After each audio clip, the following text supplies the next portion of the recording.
It started during the first heavy snowfall of December, in a quiet suburban neighborhood where nothing dangerous had happened in years.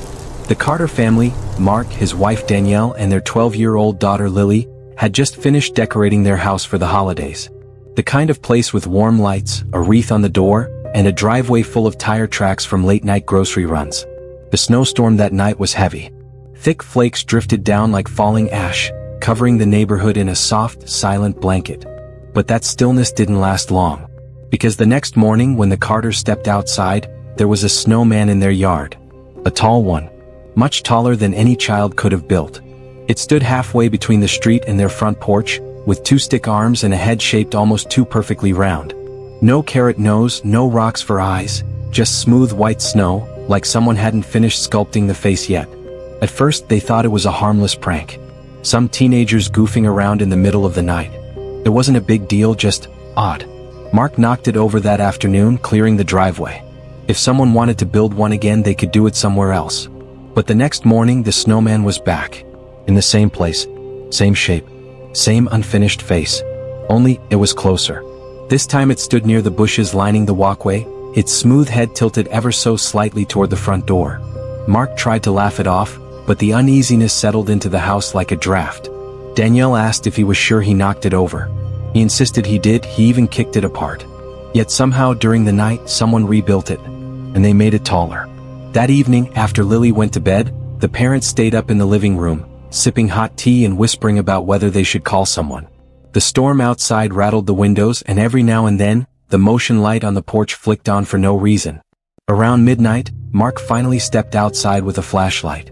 The snowman wasn't just closer, it was now standing directly at the bottom of their front steps. He called the police that night, embarrassed but shaken. An officer came by, took a quick look, and suggested it was just neighborhood kids messing around. They advised keeping the porch lights on and maybe setting up a camera if it continued. It did. The next morning, the snowman was on the porch itself, perfectly centered in front of the door. Taller than before. Its upper body leaned forward slightly as if listening through the wood. They hadn't heard a single sound all night. Danielle refused to leave the house that day. Lily kept asking why the snowman looked different now. She said something was wrong with its head, that its shape wasn't the same as yesterday. But she couldn't explain how. Mark set up 2 cameras. One in the window facing the yard and another on the porch looking directly at the front steps. He even shoveled the snow carefully, wanting clear footprints if someone came back. That night, everyone slept upstairs in the same room. Just for safety. Just until things settled. But the house didn't feel safe anymore. Not even a little. Around 3 a.m. the porch camera caught something. Just a flicker.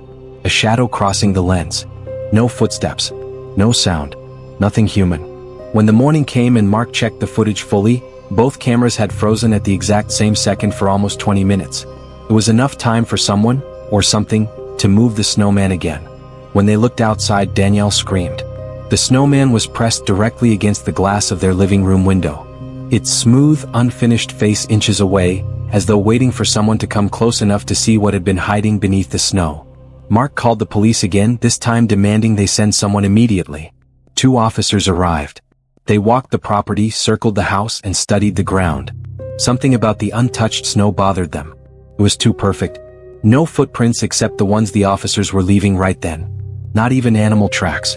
Nothing to indicate how the snowman had moved at all. One of the officers finally said the words the Carters had been too afraid to think. Whatever's inside that snow isn't normal. They began digging. At first it looked like nothing more than packed snow. But after a few layers, the shovel hit something solid. Something dark. Something buried beneath. And then they found it. Inside the snowman was a man. A real man. Frozen. Curled inward. His body stiff and pale, and his mouth open in a silent scream that had been swallowed by the ice. Even worse, his fingers were clawed outward as if he had tried to break free before he froze solid. But what made the officer step back wasn't just the corpse. It was the fact that his body wasn't upright. He was positioned as if he had been crawling toward the house. Like the snowman wasn't built around him. Like he had used the snow to cover himself as he dragged his body inch by inch across the yard. The officers identified him later that day. A man reported missing from 2 towns over. A man who'd been wandering in the blizzard, disoriented, likely hypothermic. But no one could explain how he made it to that yard, or how he moved without leaving a single track. or why he kept getting closer. The Carters moved a week later. They packed their things and left the moment the police cleared them to go. But the neighbors still talk about it, about the dead man preserved in layers of snow, his face twisted in terror. And some of them swear one detail never made it into the police report. When the corpse thawed, the position of the hands didn't match how he was found. They said his arms were stretched forward, reaching out, as if he was crawling, even after death. No one knows how a man with frozen limbs could move himself that far. No one knows what drove him toward that house. And no one forgets the final look on his face once the ice melted. Not fear, but hunger.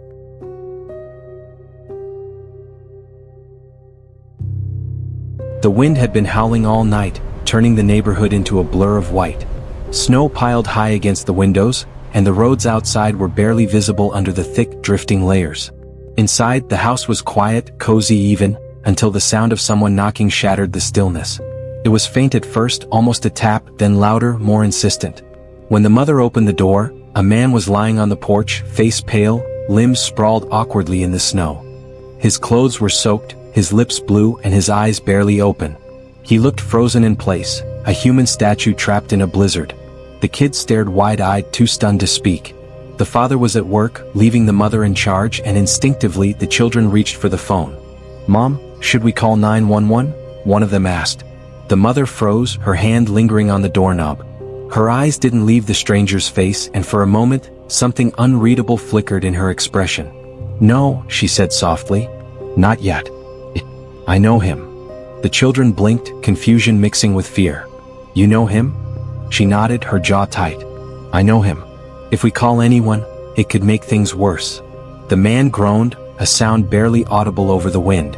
He shifted slightly, shivering violently. His lips moved, whispering something that the kids couldn't understand.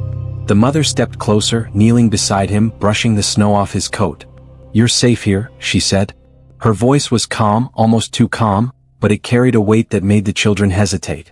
Hours passed. The storm raged outside, trapping them all in the small, warm kitchen. The stranger slept fitfully, muttering phrases that sounded like names, places, warnings.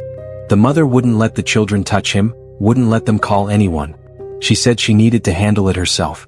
Finally, when the storm showed signs of easing, she helped him to a chair, where he slumped, exhausted but conscious. He stared at her, recognition lighting his features, and a faint, almost sad smile appeared. "You didn't call?" he rasped. "I didn't," she replied. "Not yet. You'd understand if you could." It wasn't until later, after the man had left as quietly as he had appeared, that the children learned the truth. The man was a fugitive. A local news story had been circulating weeks before the storm. He'd escaped from a nearby facility, accused of a crime that had terrified the community. And the mother, she had once been involved with him years ago before it went wrong, before the arrest. She had hidden him now, in the middle of a blizzard, refusing to involve anyone who might separate them, or call him back to the authorities. The kids never forgot the look on their mother's face that night. Calm, controlled, but with something darker hiding beneath. The kind of darkness that made them realize some people could protect someone, and still be terrified of what that someone was capable of. Even years later, the snow falling in late December would bring back the memory. They would remember the stranger on the porch, the blizzard that trapped them, and the quiet terror in their mother's eyes. And they would wonder, how close had they been to something far worse than the storm itself?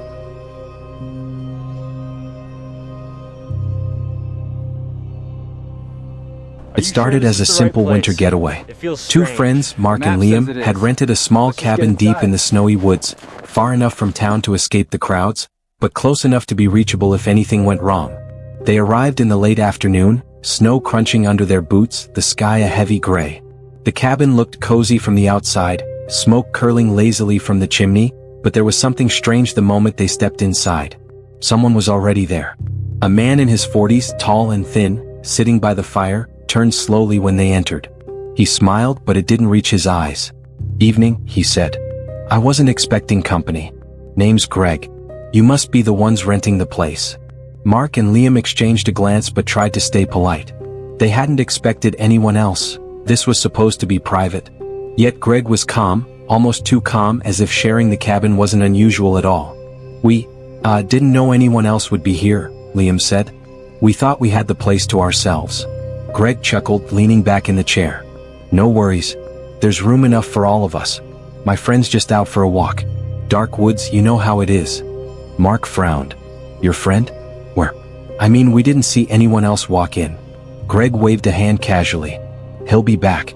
He likes to wander a bit before nightfall. The friends nodded politely, unpacked quickly, and tried to ignore the uneasy feeling crawling up their spines. But as night fell, that unease grew into a gnawing fear. They could hear the wind howling outside, the trees scratching against the cabin walls. Liam glanced at the window and froze. The freshly fallen snow was undisturbed except for Greg's footprints leading to the cabin. No other tracks. Nothing. Hey, Liam whispered, pointing. There are no footprints out there, just yours. Greg looked genuinely surprised. Oh, he's careful. Doesn't like leaving a trace. Mark's stomach twisted. You mean, he just walks through snow without leaving any prints? Greg shrugged. He's special. The rest of the evening passed in tense silence. They ate cold sandwiches, avoided eye contact, and kept glancing at the dark windows. Around midnight, the wind picked up, rattling the cabin. Mark thought he heard a faint crunch outside like someone stepping in snow, but when he looked, nothing moved. Just the forest. I'm going to bed, Liam said finally, unable to keep the edge out of his voice. Mark stayed up a little longer, staring at the fire, telling himself he was imagining things. Then he heard it, a soft tapping at the window. Slow, deliberate. He froze. Another tap. He realized it was too low to be a branch. Someone, or something, was outside. He rushed to the door, flinging it open, and saw nothing. The snow was untouched, pristine. No footprints, no sign of anyone. His heart pounded. He slammed the door and locked it, backing away. By morning, Greg was gone. Coffee cups untouched. Fire cold. But the strange part? On the floor by the fireplace were fresh footprints, not just Greg's. They were smaller, lighter, and they led in a circle around the cabin before disappearing entirely into the snowy woods. Mark and Liam packed frantically, but before they could leave, they noticed something chilling. Carved into the snow just outside the door were words, scratched deep into the crust. He watches when you think you're alone. They didn't stop to understand.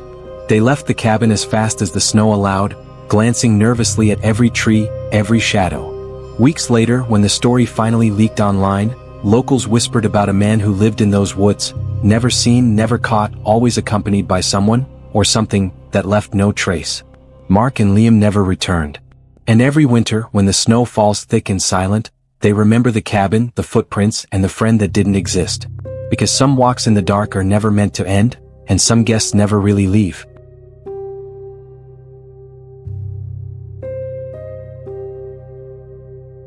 Winter break had just started, and the streets of the quiet suburban neighborhood were eerily empty, dusted in fresh snow that reflected the dim glow of the streetlights. Most families were inside, doors locked, enjoying the warmth of their homes. But one house in particular became the focus of something strange. It started with a knock. Just a soft, polite tap at first. A neighbor's child, maybe 10 or 11, standing on the porch, rubbing his hands against the cold. He wasn't supposed to be out so late. Hi, the boy said, voice barely above a whisper. Can you not tell my dad I'm here? The family, surprised, leaned out the window. What do you mean? Please, he said. He isn't acting human anymore. They assumed he was exaggerating, maybe a game or an overactive imagination. But then he kept coming back. Every night, right around midnight, there he was, standing in the snow with his small backpack, shivering, eyes wide and pleading. The first night, they tried to ignore him, thinking he'd go home eventually. The second night, he showed up again, this time clutching a notebook, scribbled pages sticking out. I know you'll help me, he said. You're the only ones who will. The parents started feeling uneasy. Something about the way he spoke wasn't normal. His voice had an edge of desperation, but beneath it, there was something colder, calculating. Curiosity got the better of them. One evening, the father asked cautiously, "What exactly is happening?" The boy hesitated, glancing over his shoulder as if someone might be listening. He changes at night. He doesn't sleep like other people. He doesn't act like my dad anymore. He's different. Different how? The mother asked, heart tightening. His eyes, they're not the same. And the noises. He makes noises I can't explain. When he walks in the house at night, it's not footsteps. It's scraping like the floor's crying. The family exchanged glances, unsure whether to call the police or brush it off as a scared child's imagination. But over the next few nights, they heard it themselves. Late at night, muffled banging and scratching came from the boy's house. Shadows flickered past the curtains. Something moved unnaturally. On the fourth night, the boy appeared at their door, pale and trembling. "He's coming," he whispered. "He knows I've been telling people." Before they could respond, there was a scream from down the street. High-pitched, guttural, entirely human, and yet, not. The boy ran, disappearing into the night. Curiosity turned to dread. The parents called the police, who arrived within minutes. They found the boy's house silent, lights off, doors locked. Inside, the living room was empty, except for the furniture. Every single chair and table had deep, claw-like scratches across the surfaces. The kitchen smelled of something metallic, coppery, like blood. And then they saw it, footprints in the snow leading around the house. Not just one pair, but dozens of small and large prints overlapping, circling, and finally leading into the woods behind the house. The boy's prints stopped at the edge of the treeline. The police knocked, called the father's name. No answer. They entered cautiously and found the man in the living room, sitting perfectly still, eyes wide and unblinking, skin pale and stretched tight over his face, hands curled like claws on the armrests of his chair. When he finally moved, it wasn't like a human. It was jerky, unnatural, his head twisting just slightly too far, mouth opening to release a low, gurgling growl. The boy was never found. Some say he ran into the woods, screaming, trying to escape whatever had taken his father. Others whisper he was hiding, waiting for help that would never come. The house now sits empty, windows boarded, snow drifting across the porch. And sometimes at night, neighbors swear they hear scratching, soft, deliberate, like someone pacing, waiting. And when winter comes, some say a small boy sometimes appears at the edge of the treeline, looking for someone who will believe him. If you enjoyed these stories and want more like it, make sure you subscribe, turn on notifications, and drop a comment telling what kind of horror story you want next.